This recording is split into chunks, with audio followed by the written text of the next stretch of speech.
The problem is SaaS had its biggest bubble ever and the most VC investments the same year the crypto space did. They are combined, they are connected.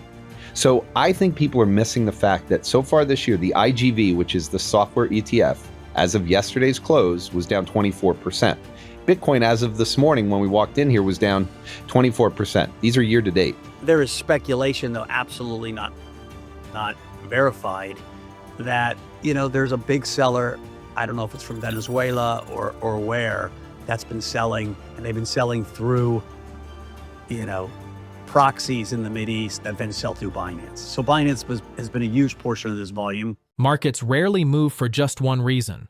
When price breaks violently, it's usually because multiple forces converge at the same time: macro positioning, liquidity stress, structural unwinds, and human behavior colliding all at once.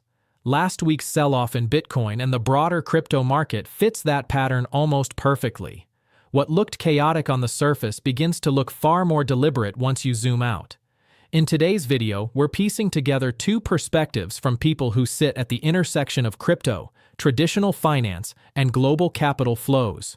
Jordi Visser, president of 22Vi Research and a former Wall Street strategist, approaches this drawdown from a structural angle: how Bitcoin is being traded, hedged, and treated inside institutional portfolios. Mike Novogratz, CEO of Galaxy Digital, looks at the same move through the lens of flow, sentiment, and market plumbing: who may have been selling, where that liquidity moved, and why the damage felt so sudden. Novogratz suggests this sell-off has the fingerprints of a large seller moving size through offshore venues, potentially routed through Binance, creating a cascade where price was set at the margin. Jordi, meanwhile, zooms out and shows something just as important. Bitcoin didn't collapse in isolation.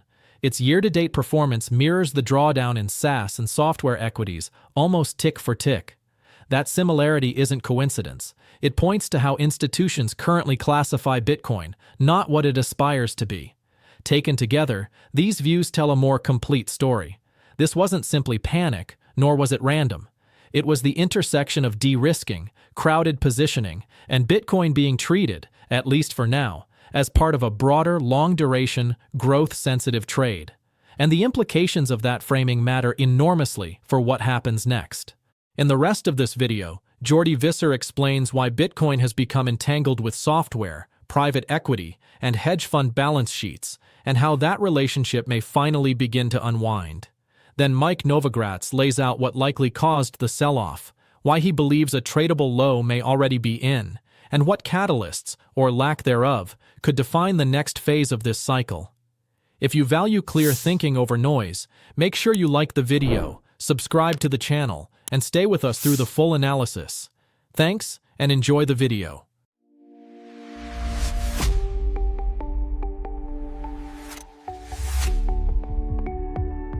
For a long time, I kept asking myself one simple question: where can you store your crypto safely and still earn on it, without trading every day or trying to time the market? Because most people in crypto aren't traders. They're holders. They sit through volatility, think long-term. And the real issue usually isn't price, it's capital sitting idle. That's why I want to briefly talk about FortisX. What stood out to me is that this platform is built for people who want to hold crypto while still earning on it, without lockups. On FortisX, assets can be allocated to staking and liquidity-based strategies, and you can withdraw at any time with absolutely no restrictions. Returns depend on the asset. Stablecoins tend to be more conservative. Altcoins and liquidity pools can offer higher yields that adjust with the market. Nothing is fixed, and that flexibility matters. FortisX has been operating since 2018, uses publicly audited smart contracts, and the data is there to review. And if you use the link in the description, you can access a bonus of up to 10% on one deposit, not necessarily the first, but the one you decide makes sense. So if you're already holding crypto, the question is simple. Do you want those assets to just sit there, or work while you hold them? Check the link in the description to learn more. The thing that's going on, and I just want to live in the world of facts right now, you cannot separate Bitcoin from the traditional finance world. You just can't. Okay. And if you were to ask me what needs to happen for Bitcoin to get to 1 million, I will say the same thing I've said repeatedly.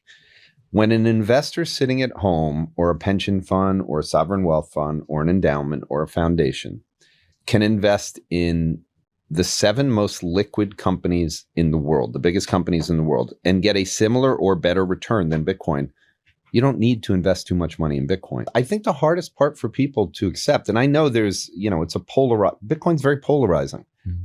There is no fundamental narrative that you can go on. Now, when people ask me, I go, yeah, I think Bitcoin's or the market cap of crypto will eventually be the monetary base of the world, which is about $120 trillion. The assets are 800 trillion. So you could focus on a percentage of the financial assets, but I think those assets are going to delever.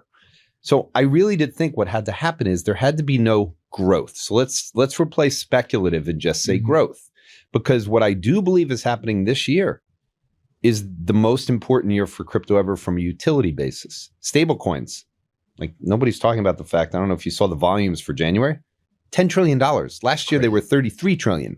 The network effects are kicking in. And the reason is because of OpenClaw and Multibook. AI agents are real and they're happening now. And that's the most critical part for me for the network effects. So stable coins are already happening. With that, you're going to have more volumes. You're going to have people focusing again on, hey, how do I make money off that? Oh, I'll go to Ethereum. Right now, everyone's panicked and I get it. It makes sense to me that everyone would be panicked, but tokenization is coming at the end of the year. The Clarity Act is now over 70%. Like there are things that people have to focus on that are growth. The problem with SaaS, as people are realizing, is SaaS is directly at odds with artificial intelligence. And I've been writing about it. We've talked about it here. People that love the show seem to be okay with me. The second I started talking about the fact I don't want to be involved in tech, they're like, oh, that's already happened. I wrote a piece on software needing to be re-rated in December. That's what's happening. The problem is SaaS had its biggest bubble ever and the most VC investments the same year the crypto space did. Mm-hmm. They are combined. They are connected. So I think people are missing the fact that so far this year, the IGV, which is the software ETF, as of yesterday's close, was down 24%. Bitcoin, as of this morning when we walked in here, was down 24%. These are year to date. The overlay of the two is eerie. So I think when you can find something that says Bitcoin is being treated like a software group, but here's the thing about it. There are a lot of hedge funds who also have private arms. They have investments. I'm not going to go through the names, but a lot of them had a lot of trouble in 2022. These are like the crossover funds you're saying. Crossover funds. And you also have endowments. You have other places that have made significant investments in private equity, private credit, VC. Well, all of a sudden, the entire long duration asset market it's been questioned. So what is happening with software? You're starting to read stories about how it's impacting private debt, private equity. Well, there's also hedge funds. And you know what? If hedge funds want to hedge, how do you hedge all of your illiquid private investments in SaaS? Well, if you want to do something liquid that's very correlated, I think Bitcoin is your best alternative. So I think there's a lot of that happening too. So you think institutions may be going long private tech companies or software companies and short Bitcoin as a way to hedge against the privates? So in the equity world, and this happened with Bear Stearns, it happened with Lehman, it happened with the oil companies, you have to go back to the cap structure. And if you're in trouble with an illiquid asset, okay, you're hoping for an exit strategy. Well, if that thing is being marked down and it's being dragged down with the public equities, if you want to hedge that risk to have something offset it for whatever reason, Bitcoin is part of the cap structure of this because it's related. People look for hedges. So when the energy market was falling back in 2015 and 2016, the debt's sitting there, the equity's going down. So people had to find something to hedge and they were using the equity. So when you're worried about your debt, you go into the equity. It's all cap structure things to kind of protect against losses. But hedge funds in particular, remember, they're sending out monthly statements. They're going to be asked about the questions on their privates for SaaS. And you go through the numbers of SaaS in terms of what percentage of the VC market it was. And the numbers were enormous in 2021.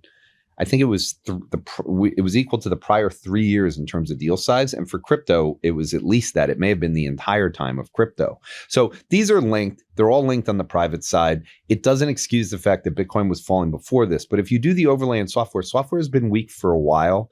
And I think this is directly related to AI. The good news coming out of this is I did expect eventually software to come down in the Mag 7 to start to go through a re-rating. I thought Bitcoin would start to diverge at the same time. Instead, what's happened is this fall has been so violent, and it's now getting into there's debt, there's everything. It just reminds me that it falls. The key thing will be for everyone who's watching, if this is what I'm saying, the privates will not bounce.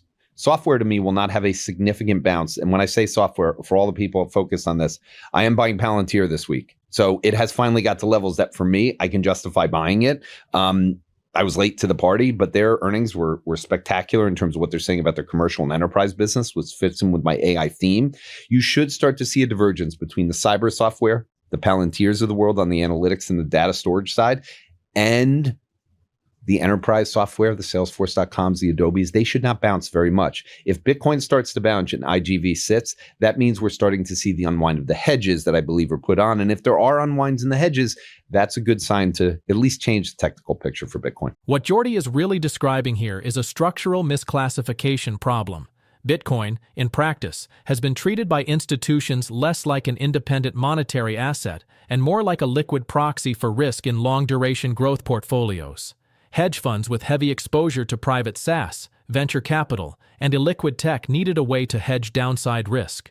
Bitcoin, liquid, volatile, and highly correlated, became part of that hedge.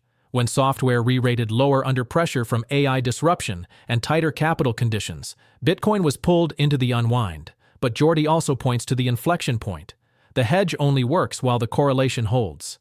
If software remains weak and Bitcoin begins to stabilize or diverge, that signals hedges being unwound rather than added. That's not a narrative shift. It's a positioning shift. And historically, those moments matter far more for price than sentiment ever does. That structural backdrop sets the stage for Mike Novogratz's perspective. Because once positioning breaks, the question becomes tactical. Who was selling? How aggressive was it? And is it finished? Novogratz steps inside the market itself, margin behavior, exchange flow, political risk, and the psychology of large holders to assess whether this was a temporary shock or something more prolonged. What caused crypto winter? We had in 5 days, kind of like the Arctic blast. Remember that thing they came over and they were like, it was the Arctic bomb or the cold bomb. And we did winter all in about 5 days. And listen, 60K in Bitcoin is the 200-week moving average. That's kind of held in the other crypto winners. I think that's probably a tradable low. We probably saw, I mean, my lips to God's ears, we probably saw, it doesn't mean we won't retest it, but we probably saw the low of this cycle. Why? Here's the big question is why. Often you never know till later. Somebody sold a lot. And then, I said this a few times on the podcast. I think after we broke 100 to the upside, there was a bunch of frenzy, but, we started seeing sellers of some of the big OGs sold. We had the big seller. Friends of mine sold some. And it was almost like a seller's virus. And then they used quantum as an excuse. Quantum to sell more. And then I think, prices are set on the margin. We had more sellers than buyers, and it created this cascade, a little bit synchronized with worries about the equity market, even though the equity market's barely off the highs. But there was that worry, stocks had a bad week. And there wasn't a line in the sand where people came and said, I got dry powder to buy. Listen, we had the world's best salesman already hawking Bitcoin in Larry Fink, right? Biggest asset manager. You had President Trump. I actually think the president's involvement is from the administration, it's been great for crypto, but from the first family being as involved as they are, it's been net negative. It could make it harder to pass this market structure bill. And just the sense of this is supposed to be kind of anti-government. Yeah, well, I mean, the Democrats from their X feed, they put out yikes, and they linked crypto to Trump. So that's telling you that the Democrats want to be anti-crypto, I guess, or anything that's Trump for, Democrats against. Talk to the group that are around the negotiating table, right? You only need a handful of Democrats to pass this bill.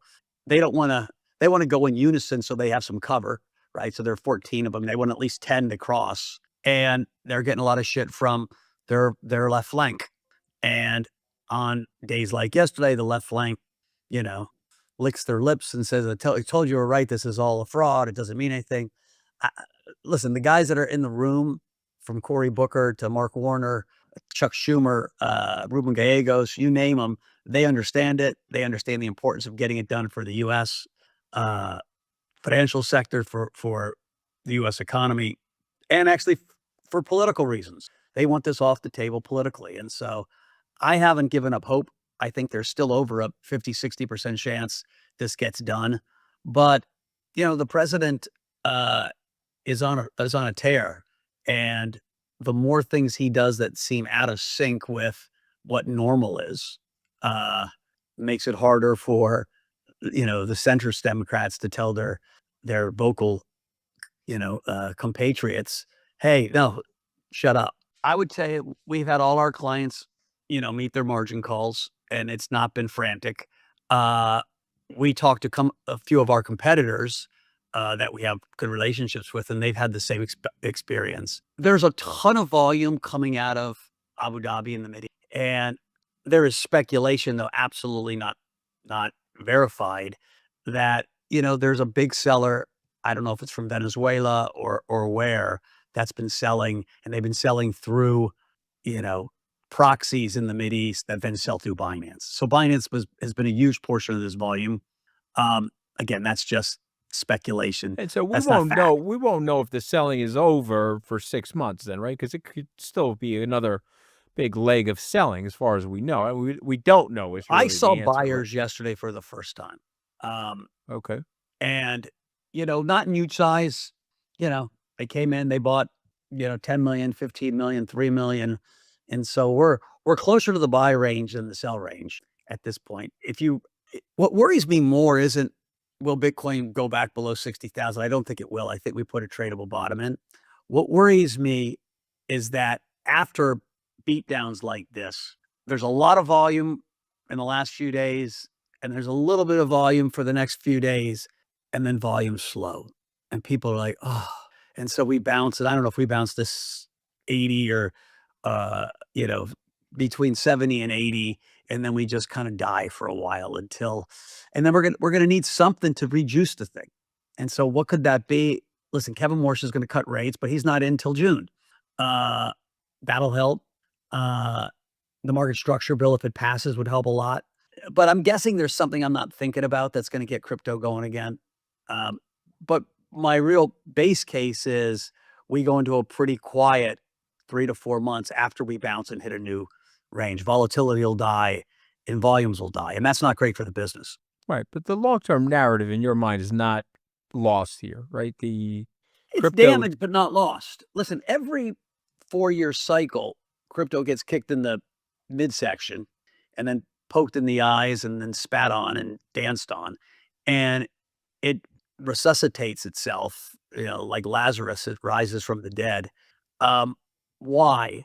There are 250 million people around the world that have bought into this Bitcoin community. They're not going to just turn it off. Right. There's so much vested interest. Right. People own crypto, they want it to go higher. So they're going to figure out, how do I regroup and rebuild narrative? Now, there's never been a leader. We've had, little demigods within the crypto community, from Brock Pierce at one point, and, CZ and Michael Saylor and, Larry Fink to a degree. And so you'll see new salesmen plus old salesmen arise, and they'll tell a similar story with their own twist, and that will end up building momentum again. But it doesn't happen overnight. Like when Humpty Dumpty breaks, it takes a while to piece them back together. Right now, Bitcoin sits in an uncomfortable but familiar place. The long-term narrative isn't broken, but it's clearly bruised. Violent drawdowns like this reset leverage, expose weak positioning, and drain momentum faster than most investors expect. Novogratz's base case, that we may have put in a tradable low but still face months of low volatility and muted enthusiasm, fits neatly with where prior cycles have paused before rebuilding. At the same time, Jordi's framework reminds us that correlation is not destiny. If Bitcoin begins to decouple from software and long-duration equities, it won't be because the story suddenly changed. It will be because the hedges are coming off and capital is being reallocated.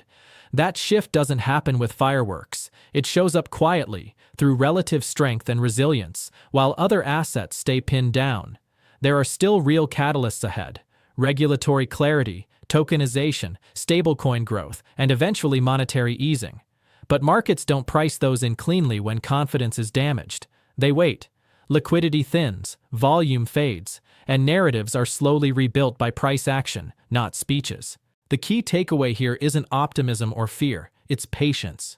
Bitcoin has survived worse resets than this, and each time the recovery started not with hype, but with structure improving beneath the surface.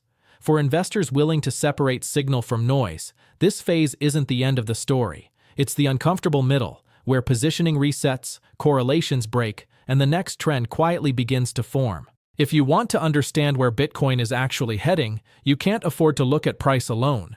You have to understand positioning, incentives, and how institutions are really using this market, not how it's marketed to you. Jordi Visser and Mike Novogratz aren't guessing. They're describing the machinery underneath the move. If that kind of analysis matters to you, make sure you're subscribed, give this video a like, and let me know in the comments. Do you think this was the end of forced selling, or just the first unwind? Thanks for watching and see you in the next one.